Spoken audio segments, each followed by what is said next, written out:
Well, another project begins that I'm not sure whether I did the right thing or not, but I was looking around for a small garden shed because just to get the garden tools and a bit of paint and stuff out of the garage, so I got a bit more room in the garage. And so I was hunted around and I finally bought a garden shed online. And obviously you buy one online, or even in a store these days, you're gonna get it in a flat pack. So the flat pack's turned up and it's 3 large boxes with God knows how many pieces. So it's going to be a big job, but I've never tackled a garden shed before, but we'll see how we go. So stay tuned. And it's a Giant's garden shed, brown in colour, and I think it's got a charcoal roof.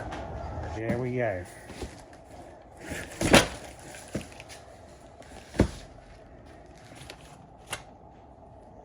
Oh, I don't know whether it was a good job, a good idea or not.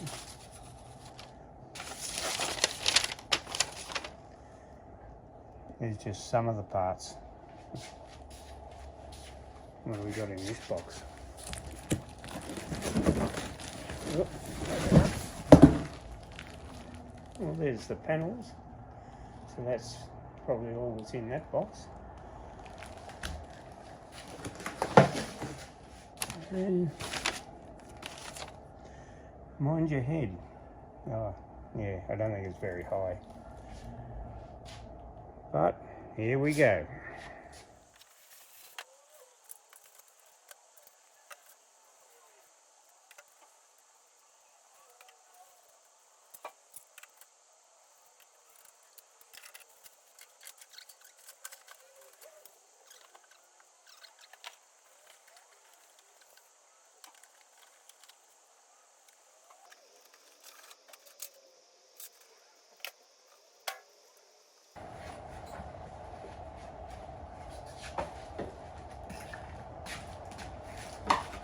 Dozens and dozens of little screws.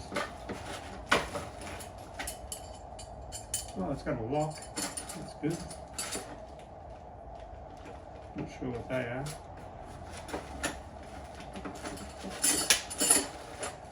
Yep. Looking good.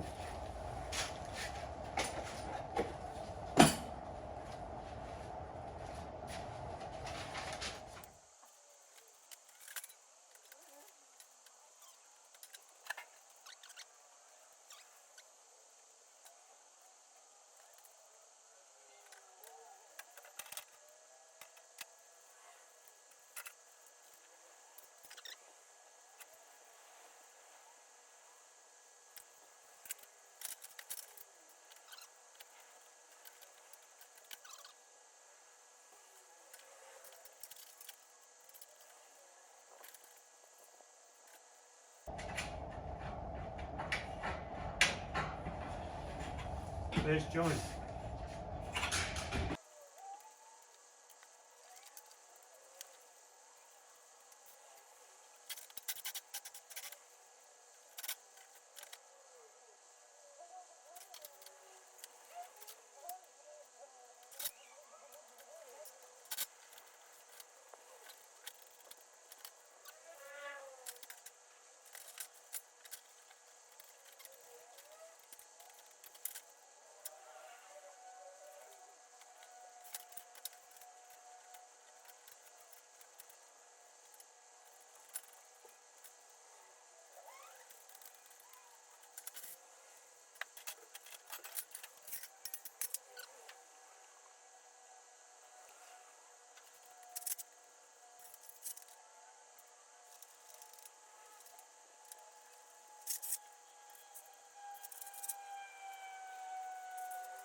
finally got the frame up, but now I've got to put the walls on.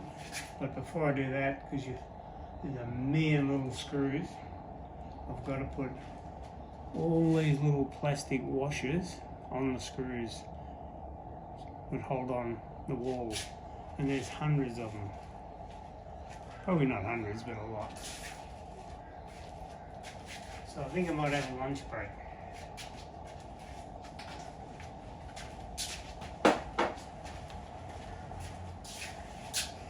Back again. Had some lunch.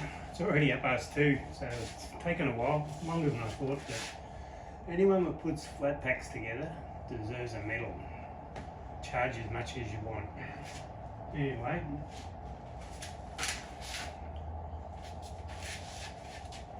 basically have the frame up, so now I've got to put the wall panels on, so I'll find them and get into them.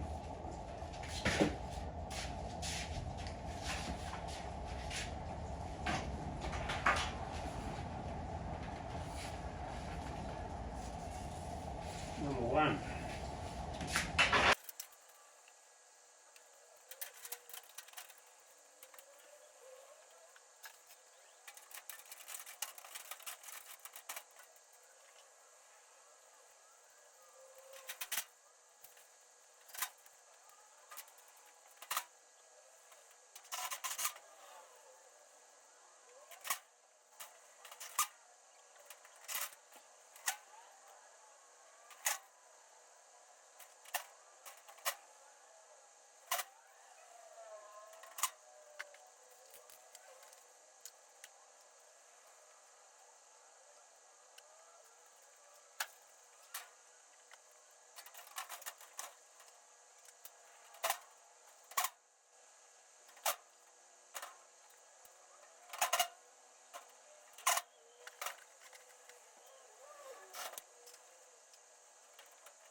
Just going to give you a little tip.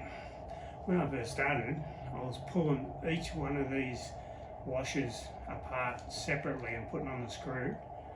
Now, I've worked out, get a strip of them, leave them together, put the screw through the end one, and you've got something to hold, where before I had nothing to hold. So, little tip. Learn on the way.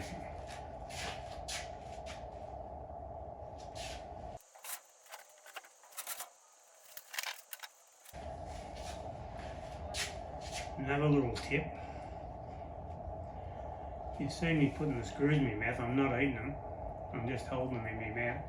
So if you've got a tool belt, use it. I wish I had a tool belt. Might have to get one for my birthday.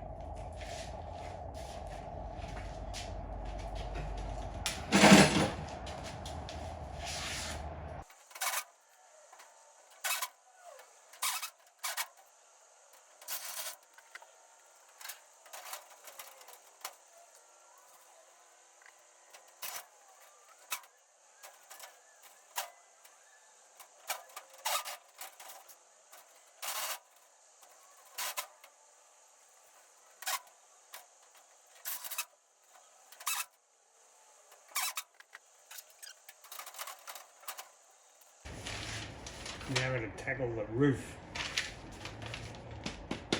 Hundreds of screws.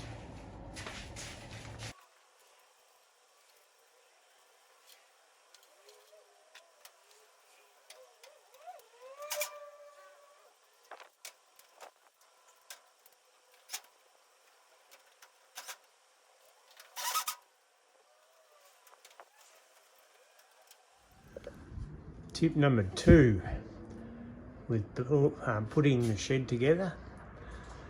A lot of people either don't realise or do realise and think it's a better idea to leave this plastic coating over the colorbond. I think when they do know it's on there, they leave it there because they think it's protecting the colorbond, but it's a big mistake because over time the sun melts this plastic and it just goes all horrible all over the surface of the colorbond, and once it does that you'll never get it off.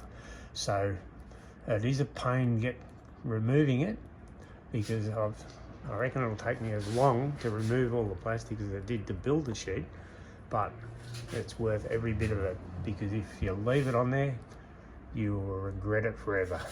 So always remove the plastic coating.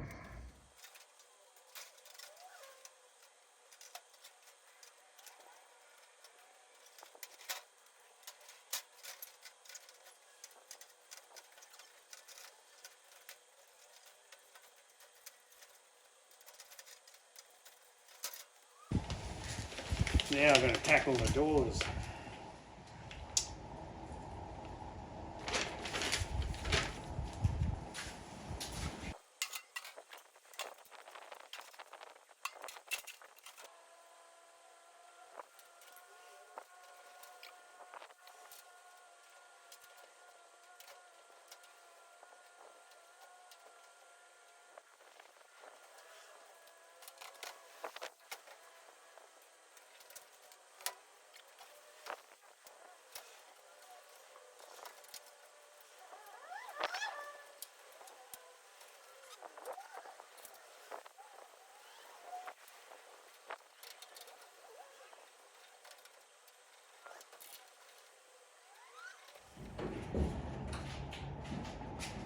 Doors hung.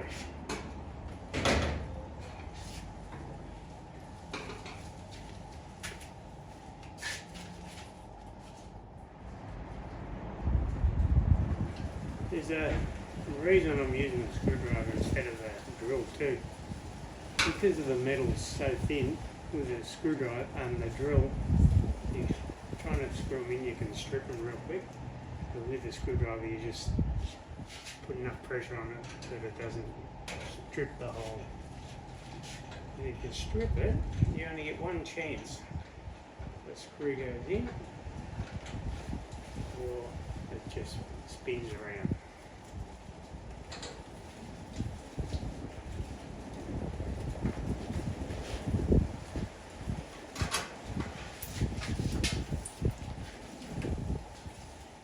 If you drop the screws, they disappear.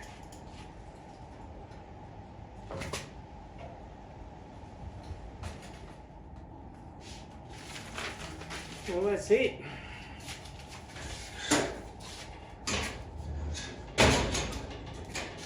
Many hours later, I've finally done it. Oh, it's already getting scratched. The worst part is taking off the film over the colorbond, but it's a must because you'll regret it down the track. Second tip, the little plastic washers, leave them in a strip when you're screwing in, and then break them off after you screw in instead of single one. And third tip, buy one already assembled.